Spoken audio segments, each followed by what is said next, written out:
In a quick episode today, we're going to go over Lala Barina, which is a temnosserin monster unique to the Scarlet Forest. I gave it the binomial name Barina rosata, which means rose ballerina. Barina being like a contraction of ballerina, just like the devs used, and rosata being Latin for rose.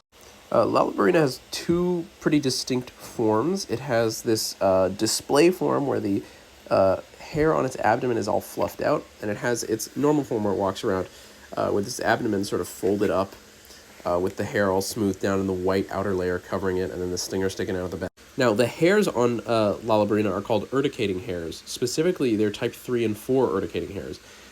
And these are found in many different kinds of tarantula. I believe most famously, you would see them in the Goliath bird eater. Type 3 and 4 urticating hairs specifically are those that cause harm to mammals. And so Lala Barina's hair don't just get released on their own. Sometimes they get released in these things called florets, which are these like bundles of hair that kind of float slowly to the ground instead of just spraying out. And these florets, like all of Lala Barina's hair, contain a paralytic toxin, which seems to come from its stinger, because its stinger also paralyzes you. So probably the proximity to the stinger that's kind of oozing paralytic toxin all over these urticating hairs could be what's causing them to be paralytic. One thing that's super interesting about these urticating hairs, not just in Lala Barina, but in all, or at least a lot of different species of tarantula that are known, is that they're actually used to mark territory. So the reason that the water gets red when Lala Barina puts all of its urticating hairs in it, and they kind of pigment it, they make it red as if it was undergoing an algal bloom, could be because a Lala Barina is trying to get some. It's trying to signal a mate or tell rivals to stay out of its territory. That's their method of communication, letting other Lala Barinas know that they're in the area. And it makes sense that they would maybe go by color, because Lala Barina have these incredibly well-developed eyes up front here. And then they have kind of, I don't know if you can see, they have two sets of smaller eyes sitting directly above them. So they have these two big primary eyes. One thing that makes them very unique among basically all spiders, and I do think Lala Barina is definitely a spider because it spins webs, even though it only has 6 legs, is that it does not have pedipalps. It only has these little chelicerae under its jaw. Those are like those little grasping mandibles. What Lala Barina does have that I think justifies its position as a spider is these like forelimbs, which if you'll notice here, these aren't actually claws coming out of this like mitt of hair. They're actually jointed limbs. And you can kind of see it better here. I don't know if you can, but so it has these underslung forelimbs right here in the front.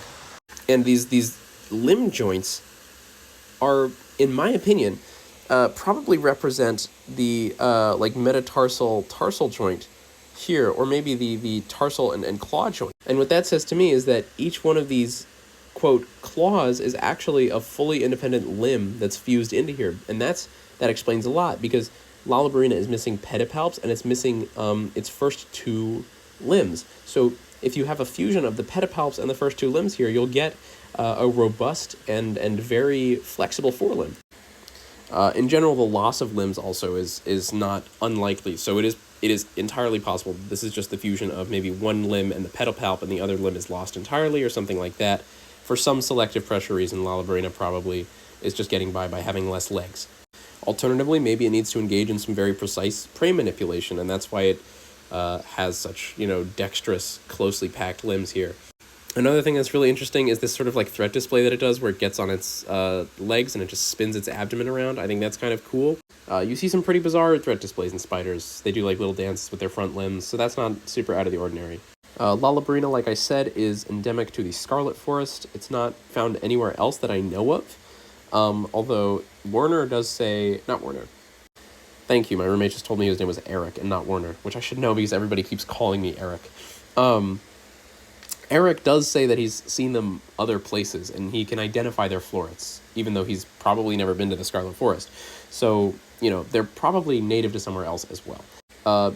However, within the Scarlet Forest, I've noticed them eating Pyragil, humans, obviously, because Eric gets eaten by one almost, Gaijos, and really they're opportunistic enough to go after anything that is small enough to be killed, which probably translates to something that they can paralyze quickly and safely. I have not observed it, but I would not put it past one to try and eat one of those wing drakes that flies around the Scarlet Forest. Because these guys seem like very generalist animals. If you want to get a better look here at the articulated forelimbs, I think they're very interesting looking. So that is Lala Barina. By the order of the guild, you have to tell me which monster you want to see next. And I will try to do it. Congalala's on the books. I got some good Congalala screenshots. I'm working on it. It is a very lengthy process to do Congalala because there's a lot of interesting stuff. And I also have to look at the social dynamics between Conga and Congalala to get some cool facts for you there. But I did get some good screenshots of a tempered Congalala the other day.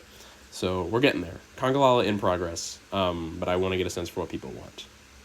I promise I'm not going to keep stringing you guys along with Congalala. It will happen.